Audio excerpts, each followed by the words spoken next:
నమస్కారం. ఈ వీడియో నేను లైక్స్ కోసమో సబ్స్క్రైబర్స్ కోసమో చేయట్లేదండి. 3 రోజులుగా ఎక్కడ చూసినా ఒకటే న్యూస్.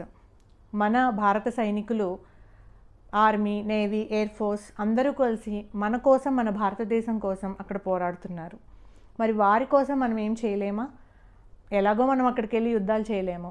కనీసం వాళ్ళకి పోరాడే శక్తిని, ఆత్మధైర్యాన్ని ఇవ్వగలం కదా. దైవాన్ని మించిన శక్తి లేదు. మనందరికీ ఒక్కోళ్ళకి ఒక్కో దైవం అంటే ఇష్టం ఉంటుంది. దయచేసి మీరు ఖాళీ సమయాల్లో ఉన్నప్పుడు మీకు ఇష్టమైన దైవాన్ని స్మరించుకోండి కాసేపన్నా. వాళ్ళకి ఆ శక్తిని, మనోధైర్యాన్ని, ఆత్మవిశ్వాసాన్ని ఎక్కడ తగ్గకుండా ఉండాలని, పోరాడే శక్తిని ఇమ్మని తప్పకుండా మనందరం కూడా ఆ దైవాన్ని స్మరించుకుందాము. త్వరగా ఇవన్నీ తగ్గిపోయి అంతా శాంతంగా అయిపోవాలి అని కోరుకుందాము.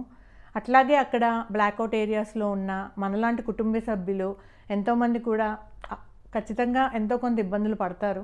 వాళ్ళందరూ కూడా ఆత్మధైర్యాన్ని కోల్పోకుండా పోరాడే శక్తిని ఉండాలి అని చెప్పేసి మనం ఖచ్చితంగా ఆ దైవాన్ని స్మరించుకుంటే, చిన్న చిన్న మంత్రాలు మనకు తెలుసు. శ్రీరామ రామ రామ, శ్రీమాత్రే నమః, ఓం నమ శివాయ, ఓం నమో నారాయణాయ, ఇట్లాంటి చిన్న చిన్న మంత్రాలు ఈజీగా ఉండేవైనా సరే ఖాళీగా ఉన్నప్పుడు మనం స్మరించుకుంటూ ఉంటే ఖచ్చితంగా ఆ శక్తి అంతా కూడా వాళ్ళకి వెళ్తుంది.